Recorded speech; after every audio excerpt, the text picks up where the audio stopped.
All right, everyone, it's Sticks, X, and Emma here, and many of you know me from my Bernie Sanders impression, but it seems like more people like the Ozzy Osbourne impression, and I like to tell funny stories, so I figured that I would get right into it, and I'm going to tell you about some fascinating incidents that happened, usually back in the 1980s, as it were.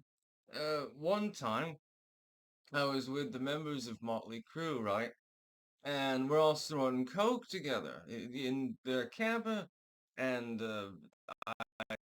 we were having a contest to see who can snort the most coke, and of course the groupies there and things like that. But then I got a bright idea.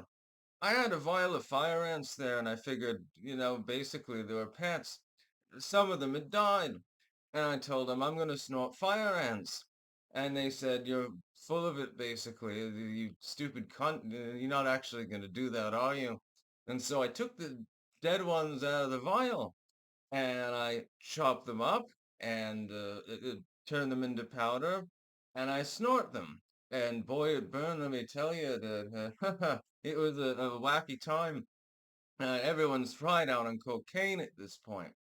Then they're like, fuck it, we could do that too. If he can do it, why can't we? I say, well, go to town. But the problem is that they were snorting the live ants, so the stingers were still working. They chop them up, but the stingers are still stinging, and they snort the fire ants. And pretty soon, all that happens is all of the members of Motley Crue are dancing around their trailer uh, they're high as balls. They don't know what's going on, and they're all in fierce pain because there are ants in their trachea, and one of their throats swelled up, and he passed out. We had to call the EMTs actually that time. I'm sitting there. I'm laughing my ass off actually because it was really really funny to me because I was high and drunk and so forth. Uh, then there was another time. I hosted a dinner party, right? And Motley Crue, they came over to that one as well. And Alice Cooper was there, David Bowie was there, Tom Petty was there, and Glenn Danzig was there. And I'm not forgetting anyone. I barely know where I live sometimes.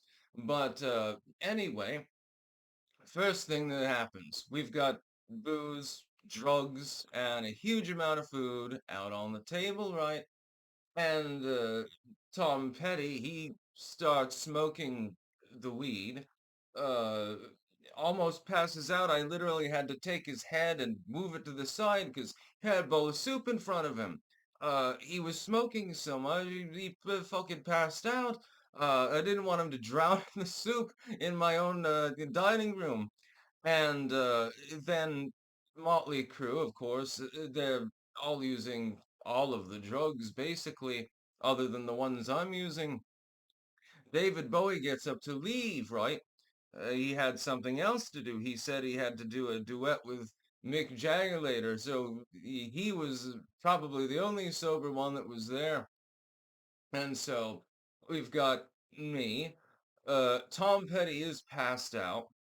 Glenn Danzig's over in the corner. He's more on the straight edge side. So Glenn Danzig is basically a sober sitter at that point. And, I'm thinking to myself, I can barely believe this. Alice Cooper, he's using a little bit of drugs, but, Motley Crue is mostly passed out by this time as well. And then I remarked to him, and to Glenn, I said, the food is delicious, but everyone would rather eat the cocaine. And they both chuckled at that. Glenn gets up to leave, right? But then we have a bit of a late arrival. Fucking Paul McCartney himself shows up. And, he used all the drugs back in the day, but we didn't have any LSD, so he wasn't really interested. Took a few hits off of the pipe, and, but then he starts in on the food and says, like, this is, the greatest. Well, because Tom Petty is passed out next to me, right?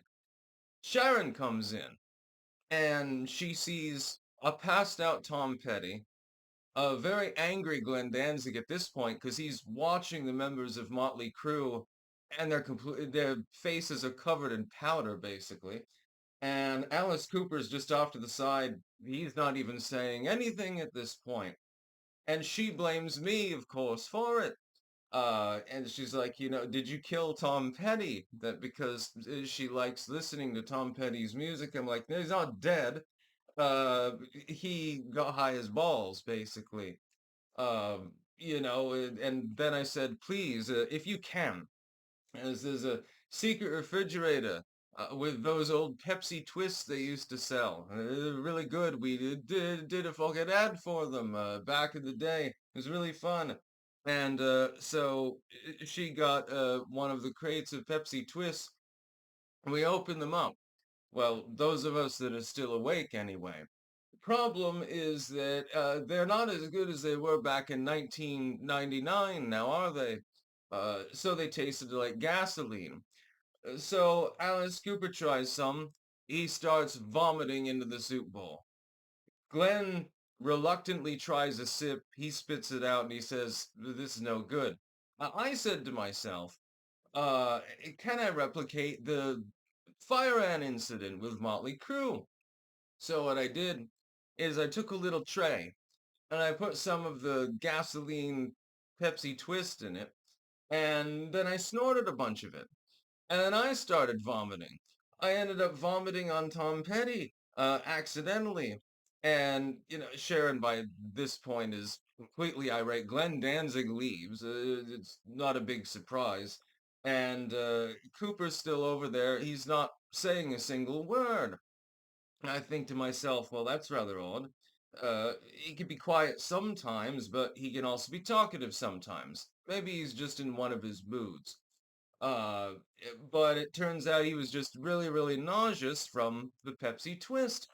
And then he gets up and leaves. So I'm sitting there with a vomit-covered Tom Petty, passed out next to me, and four almost passed out members of Motley Crue that have used half the drugs on the table.